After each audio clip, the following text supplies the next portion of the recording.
Palanpur city light road પર આવેલી કરિયાણાની દુકાનમાંથી થયેલી ચોરીને મામલે વેપારીઓમાં રોષ જોવા મળી રહ્યો છે।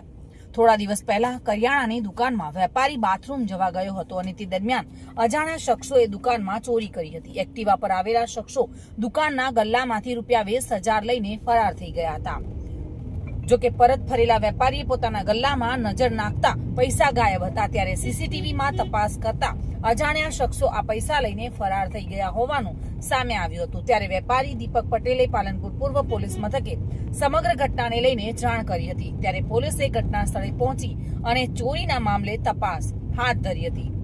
જો કે ચોરીની ઘટનાને લઈને 20 દિવસ વીત્યા હોવા છતાં હજુ પણ ચોર પકડાયા નથી। ત્યારે વેપારીઓમાં રોષ જોવા મળી રહ્યો છે। પાલનપુર શહેરમાં ગુનેગારો પોલીસને પડકાર ફેંકી રહ્યા હોય અને નગરજનોની અંદર ભયનો માહોલ પેદા થઈ રહ્યો એવું વાતાવરણ અત્યારે સર્જાઈ રહ્યું છે। પાલનપુર શહેરના સિટી લાઇટ સિનેમા રોડ જેવા વિસ્તારમાં કે જ્યાં રોડ શરૂ થાય છે અને પૂરો થાય બંને બાજુ સરકારના નેતૃત્વના સીસીટીવી કેમેરા હોવા છતાં જો ગુનેગારો દુકાનમાં પ્રવેશીને ચોરી કરીને ભાગી જતા હોય અને છતાં એમના સીસીટીવી કેમેરા અમે એમને પ્રોવાઈડ કર્યા છે। અમારા પર્સનલ સીસીટીવી કેમેરા પણ પોલીસને આપ્યા છે।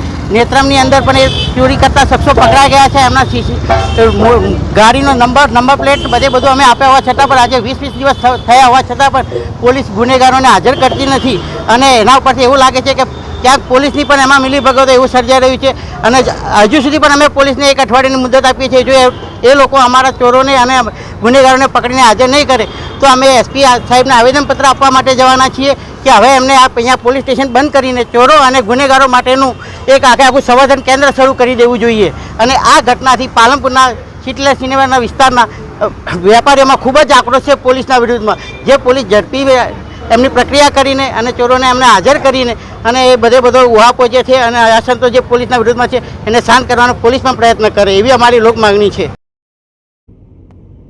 દિનેશ રાણા સાથે bureau report, today Gujarati news.